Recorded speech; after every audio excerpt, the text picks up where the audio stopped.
Esse é um sonho antigo.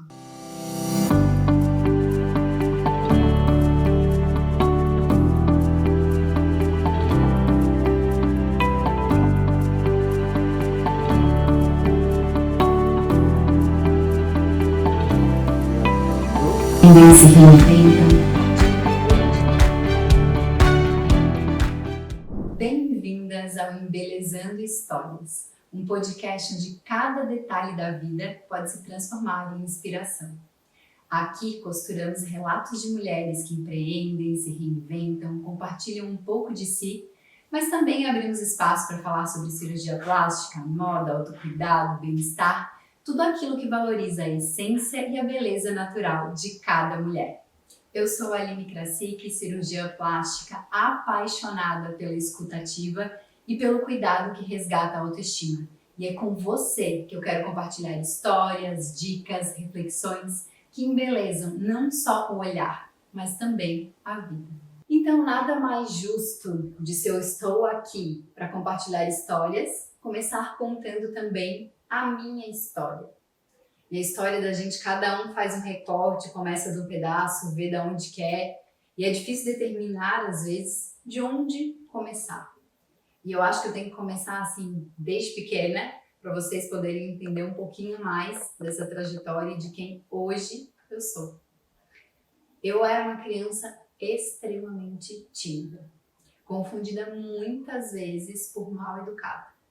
Porque entrava dentro do elevador, abaixava a cabeça, alguém falava comigo, ficava rosa, virava pro lado e não respondia.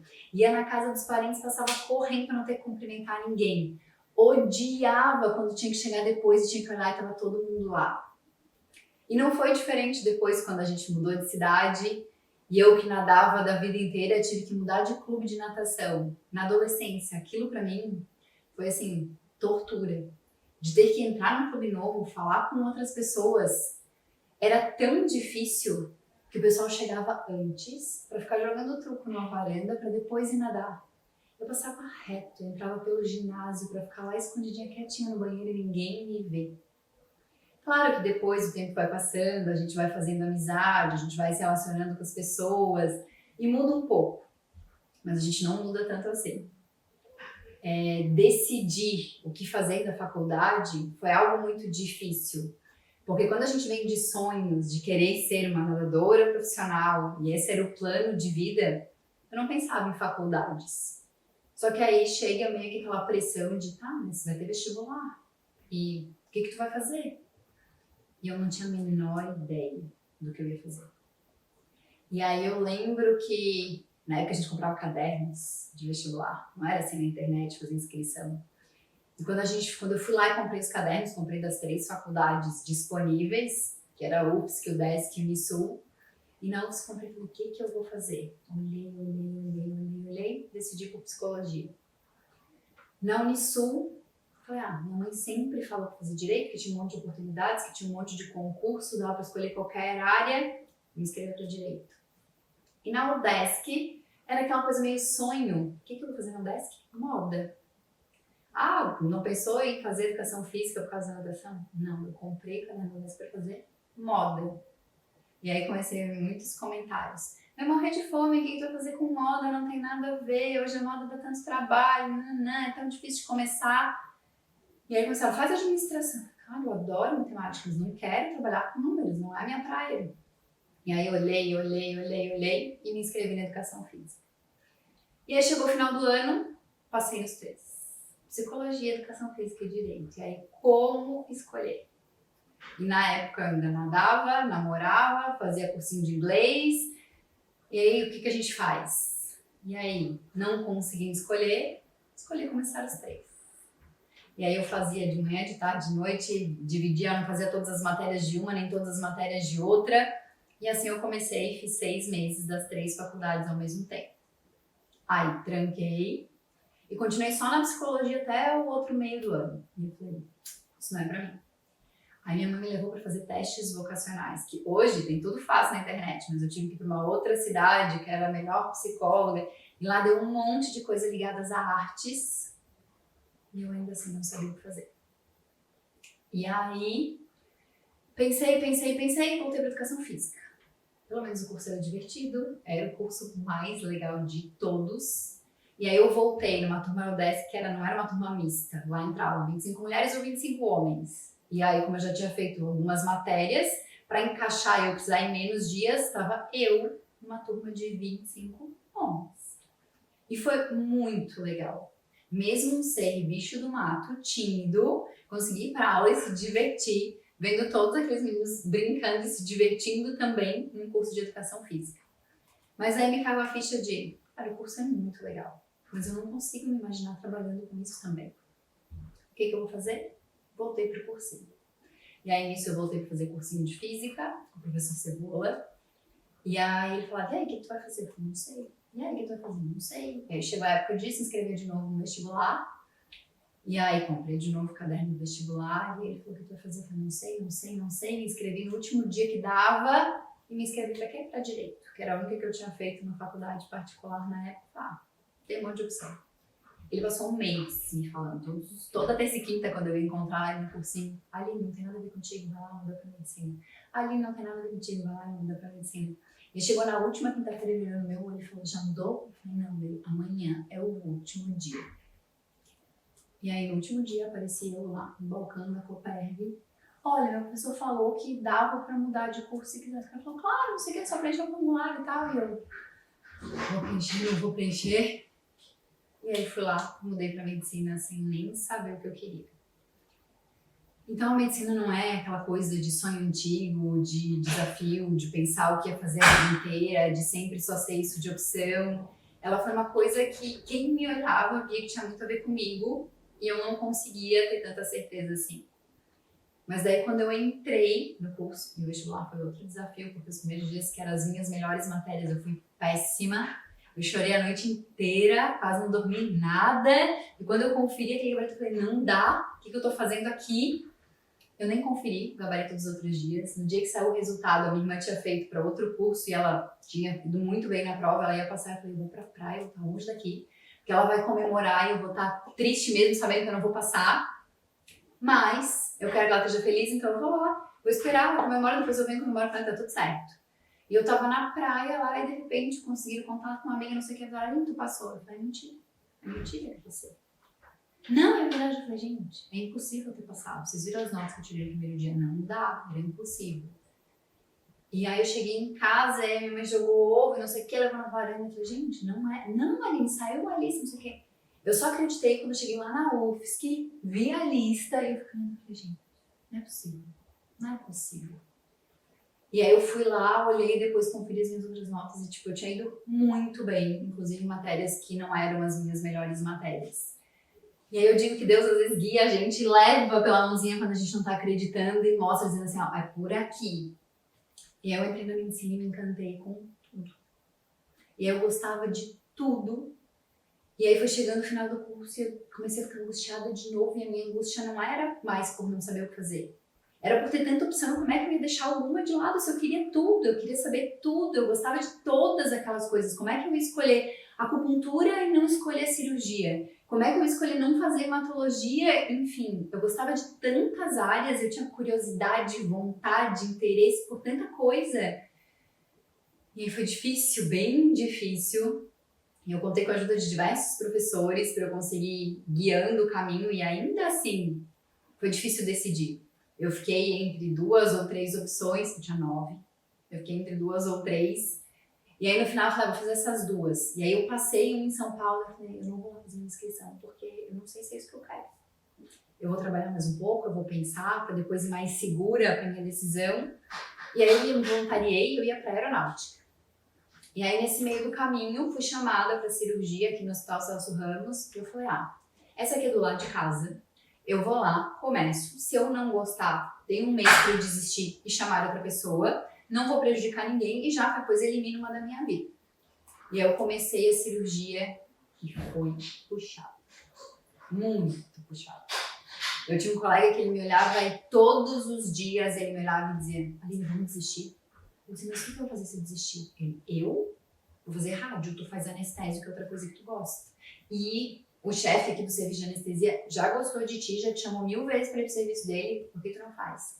A gente passou assim 2 meses e a gente se olhava, a gente não tinha coragem de desistir, se olhava, não tinha coragem de desistir. Porque no fundo a gente gostava muito daquilo, só tava puxado.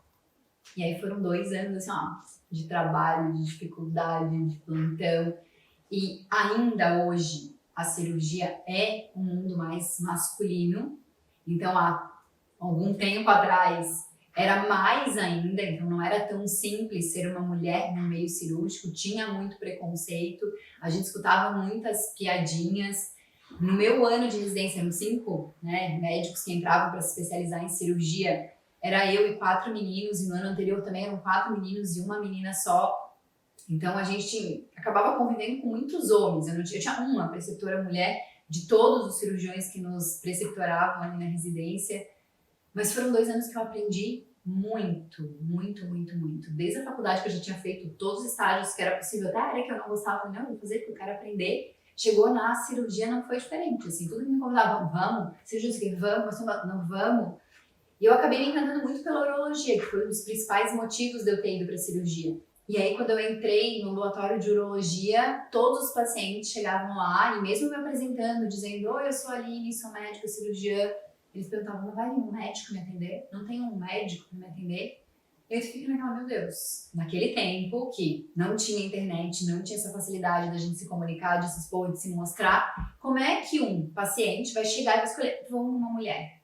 Eu falei, gente, eu vou me dedicar muito e só os meus colegas me referenciarem, porque o paciente por livre e espontânea vontade não vai escolher. É um mundo ainda muito machista. Eu falei, acho que eu não quero isso pra mim. E aí comecei a ver outras possibilidades. Falei, gente, mas eu gosto daquela cirurgia. Ah, mas por que tu não faz cirurgia vascular? Eu falei, não é o que me encanta. Ah, por que tu não faz? Foi vendo, daqui a pouco eu falei, gostei da tal da mastologia, que eu nem sabia que podia sair para ser mastologista da cirurgia geral. Eu achava que ia fazer ginecologia. E eu falei, não pode. Inclusive, quem sai da cirurgia geral não pode fazer reconstrução de mama depois. Eu falei, poxa, legal.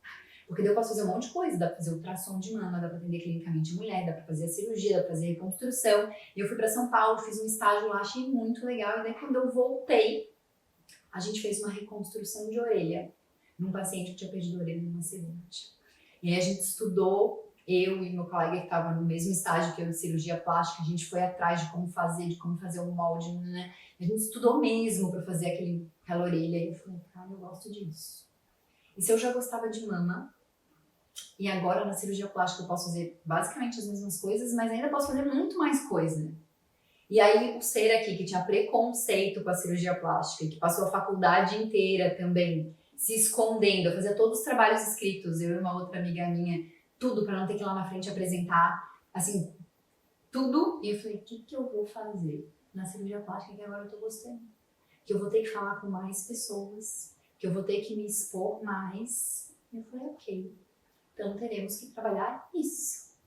E aí eu comecei com coisas que eu gostava, com a parte do trauma, que era a parte cirúrgica e que eu dominava, e eu comecei a participar mais dos cursos.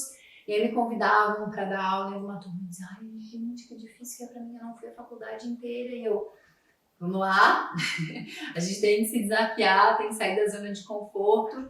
E aos pouquinhos eu fui indo e fui me soltando. E aí depois veio esse boom de internet, quando eu virei cirurgião plástica, e por mais que ela tenha começado devagarzinho, mas era aquelas coisas de foto no Instagram, vídeo no Instagram, produzir conteúdo, não sei o quê. Eu comecei, gente, eu só tenho que gravar, eu não posso olhar. Porque se eu olhar o que eu tô gravando, eu vou achar que nada tá bom, que nada tá legal pra gente postar, que nada tá suficiente. Só que aí as coisas foram evoluindo, foram acontecendo, eu fui me soltando. Durante alguns períodos voltei pra natação, saí porque a natação continuava sendo a minha paixão. E nesse meio do caminho, assim, a vida vai acontecendo de diversas formas, assim, né? Eu tinha um relacionamento longo e acabei indo quase morar fora de Floripa. E aí depois eu falei, gente, tá tudo errado, se eu tô chorando porque eu tô indo morar longe, porque eu tenho que ficar aqui. Então eu vou ficar. E aí as coisas foram acontecendo aqui. E aí, em algum momento, eu resolvi abrir minha própria clínica. E eu falei, ok, mais um desafio.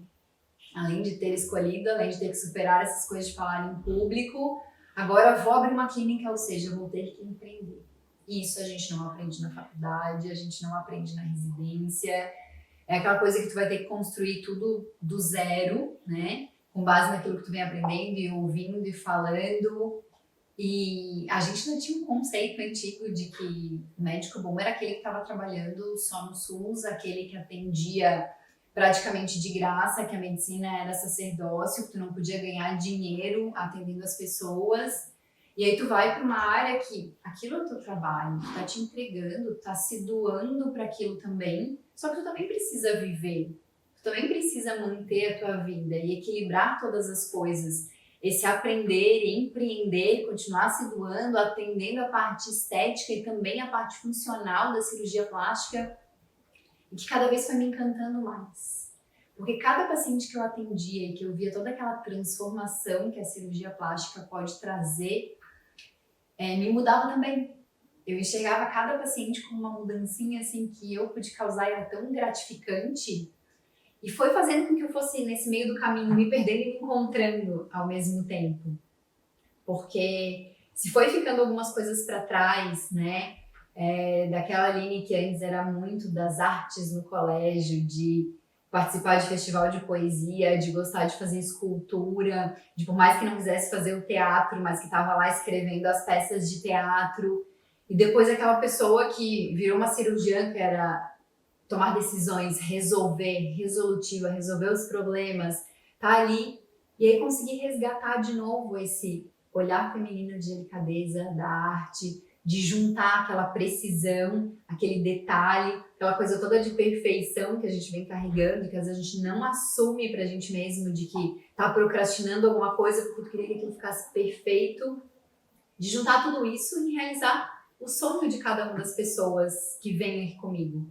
Então isso tudo faz muito parte da minha história, de parte de quem eu sou. E foi o principal motivo e objetivo de eu ter aberto um consultório para mim. Para eu poder fazer as coisas do meu jeito.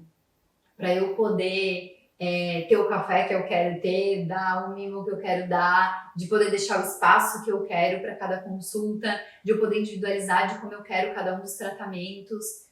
Porque nunca é simplesmente ali uma cirurgia. É realmente essa transformação, é mexer na autoestima, é mexer no autocuidado, é fazer com que a pessoa se enxergue diferente. E que eu sempre falo que eu gostaria que os outros conseguissem se ver com outros olhos, porque a gente se vê com a lente que a gente tem do mundo, né? Com as nossas experiências, com aquilo que a gente construiu.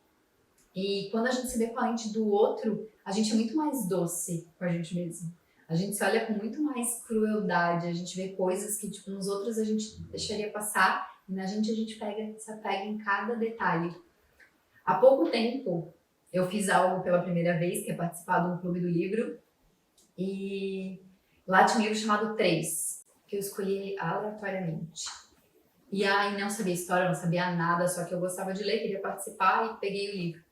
E aí quando a gente chegou lá no clube do livro, eu li o livro, achei o livro muito interessante, eu gostei muito do livro, nem sabia que ele tinha 300 e tantas páginas e assim, li super rápido. E aí lá no clube do livro, uma das pessoas falou assim, eu não gostei do livro porque ele mistura muita coisa, ele não tem um tema central, é tudo acontecendo. E aí outra pessoa falou, eu gostei porque ele realmente é a vida como ela é de tudo acontecendo ao mesmo tempo, é de milhões de coisas acontecendo e tal. E eu falei, foi isso aí que eu gostei também, que a vida vai acontecendo de diversas formas, esse resgate, esse pensar, esse tudo ao mesmo tempo. E aí eu parei para pensar, gente, uma pessoa adorou, outra pessoa não gostou. E aí no meio daquelas discussões também, muita gente ficou focada num tema e poucas pessoas focaram em outro. Eu falei, gente, aquilo que eles estão falando até agora, eu nem prestei atenção no livro. E aquilo que quase ninguém falou foi o que mais me chamou a atenção no livro. Então a gente enxerga o mundo e a gente lê os livros, a gente escuta as histórias, a gente interpreta as ações de acordo com as nossas vivências, né? Com aquilo que é importante pra gente. E isso é uma das coisas que eu busco também aqui no consultório, é não fazer aquilo que eu acho mais bonito, aquilo que eu gosto mais, mas é aquilo de tentar atender a expectativa de cada um dos pacientes que entram aqui. Porque é isso que vão se ver todos os dias e eu quero que aquela cirurgia, aquele procedimento que a gente fez, seja aquele gatilho que estava faltando para que ela volte a se cuidar, que ela volte a se amar, que ela resgate a sua história e possa ver cada vez melhor. Isso para mim é muito importante. E aí no meio desse capítulo de não fui mais embora, fiquei aqui, estou abrindo meu consultório. E aí terminei um relacionamento longo, falei, agora eu vou focar só na minha carreira, é isso aí, é isso que eu quero, vou seguir por ali. Surge o André na minha vida. que foi uma pessoa que eu conheci lá atrás, quando eu fiz educação física na turma dos 25 meninos. E aí ele entrou na minha vida com um relacionamento também, em tempos de vidas parecidos, também tinha um relacionamento longo anterior.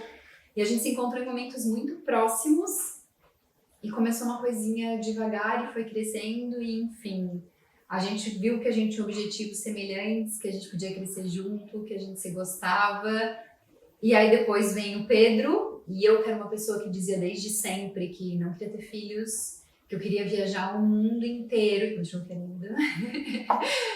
Começou a pensar, tá, eu não queria um filho agora, um bebezinho, uma gestação, eu não romantizo nada disso, mas eu queria uma família lá na frente. Então, não era um sonho de ter um bebê, de ter tudo, mas eu tenho o sonho de lá na frente ter família, então vamos passar por esse processo.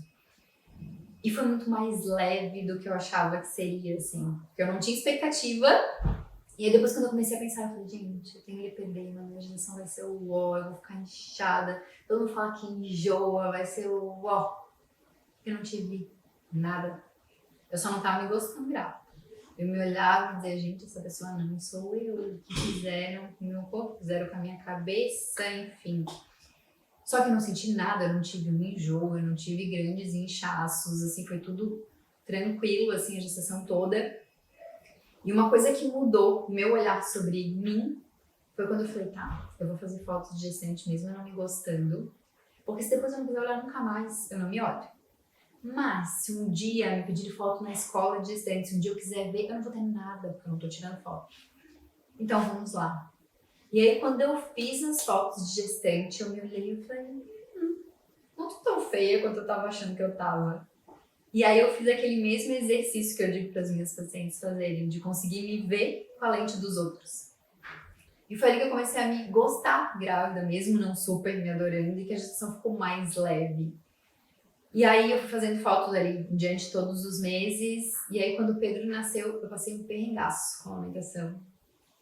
E eu achava que eu não ia passar, tá? Minha mãe tinha passado, minha irmã tinha passado, eu achava, não, comigo vai ser diferente, vai ser tudo ótimo. Aí minha mãe falava, vai ser difícil. Eu falei, não, não vai, e foi.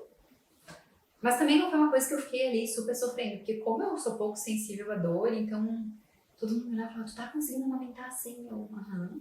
E não dói? Eu, não. Só que o pequeno não sugava direito, enfim, precisou de várias coisas e depois fluiu. E é aquele mesmo flow que eu tenho, tipo, no centro cirúrgico, que quando eu entro lá eu esqueço do mundo.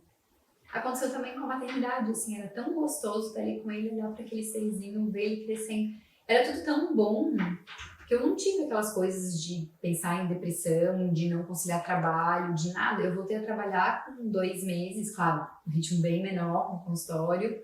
E com 3 meses, menos de 3 meses, eu já estava fazendo cirurgias com uma rede de apoio excelente, que foi o que me permitiu fazer tudo isso.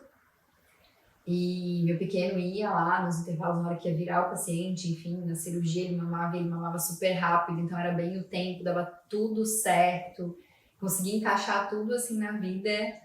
E ele me transformou também. Então ele é outra transformação na minha vida, daquela pessoa tímida que depois hoje consegue gravar vídeos, daquela pessoa que queria ser nadadora e virou cirurgiã plástica, daquela pessoa que nunca queria ter filhos e que agora tem um e tá querendo um segundo. Então a maternidade me mudou completamente, assim. Fez eu entender que tudo aquilo que eu queria ter de controle, de perfeição, de timing, não acontecia exatamente assim. Que se acontece alguma coisa com ele, tu tem que recalcular a rota, mudar os planos, que se mesmo que tu acha que tu vai sair meia hora antes para chegar no horário certinho, às vezes acontece milhões de coisas naquele caminho e tu chega 5, 10 minutos depois e tá tudo bem, de ressignificar tantas coisas, né? E isso tudo eu tô falando só da minha parte linear, né? Mas aí acontecem muitas coisas da família nesse meio do caminho. Meu irmão mudou de curso no vestibular, minha irmã teve a minha sobrinha, e são todas mudanças que também vão afetando a gente mais perto ou mais longe, mas que fazem a gente se transformar. Nesse meio do caminho, a minha outra irmã teve um câncer de mama e que a gente acompanhou de perto, né? No meio desse caminho teve a pandemia que afetou todo mundo, não teve como não influenciar. São tantas histórias que vão se cruzando, que vão se entremeando e que a gente não consegue pegar exatamente um fio e dizer exatamente o que te transformou, o que te fez mudar, mas são experiências que vão construindo quem a gente é. E que eu acho que uma das coisas que a gente tem que mais se permitir é poder mudar, né? Não é porque te rotularam como uma pessoa tímida que tu não vai poder depois vir e gravar um vídeo e ficar bom, né? Não é porque tu quis ser nadador um tempo, que se tu não for nadador e tu for fazer outra coisa, aquilo não vai ser legal. Então essas mudanças na vida, essas transições todas nos ensinam muitas coisas. E se a gente foca só numa única coisa, a gente não enxerga tudo que tem no caminho. E eu entendo que a gente tem que ter objetivos, porque se a gente não tem, a gente vai indo a esmo para qualquer lugar. Mas quando a gente tem pessoas ao nosso redor, que a gente se conecta, que a gente gera conexões, isso tudo fica mais fácil, mais fluido, né? A gente consegue se inspirar, a gente consegue agregar. E eu acho que é isso que eu quero trazer justamente nesse espaço aqui nesse podcast, de a gente ver nuances da vida dos outros que fazem sentido na nossa vida. Algum toque, aquele detalhezinho da vida de alguém que tu fica pensando, que te leva a refletir. Aquilo que te muda sem mesmo tu saber exatamente o que te mudou. E tem tantas pessoas incríveis, tantas mulheres incríveis que participam, que passaram, ou que eu sei de histórias e que de certa forma interferem na minha história, que eu falei, que legal se a gente puder compartilhar. Que legal se a gente puder unir ainda mais a história de uma com as outras, né? De poder contar um pouquinho mais dessas relações e de poder transformar a vida de alguém com essas histórias mesmo. E claro, às vezes com dicas, às vezes com moda, com autocuidado, com todas essas outras coisas que se entremeiam na nossa vida no dia a dia. A gente sempre tem muito mais para contar e vocês vão vendo muito mais de também quem eu sou conforme eu vou compartilhando as outras histórias, porque a vida é assim. A gente compartilha com os outros e é nesse compartilhar que a gente cresce. E eu convido vocês a continuarem aqui com a gente, a acompanharem os episódios, se vocês acharem que faz sentido, enviarem para outras mulheres para que elas possam se inspirar também. Este é o Embelezando Histórias.